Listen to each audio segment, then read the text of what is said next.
Pinirmahan ko ng appointment papers mo. Next week, magiging NBI Regional Director ka na. Thank you, sir, for your trust and confidence. Kikilalanin ko malaking promotion to para sa akin. You deserve it, Epi. You did a very good job sa Nardong Putik case. Thank you, sir. Kaya lang, may nabalitaan niya at ang konting problema sa huling mission mo. Yun ho ba, sir? Napagkamala ni Mrs. na dumadalaw ko sa Red House. Pero nagkaliwanagan ho kami. Mas magaling yata ang undercover si Yoli kaysa sa'yo, ha?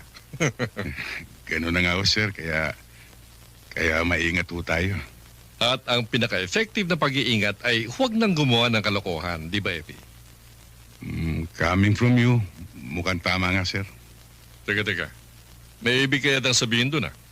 Thank you again, sir. Permission to leave. Doon ka na nga.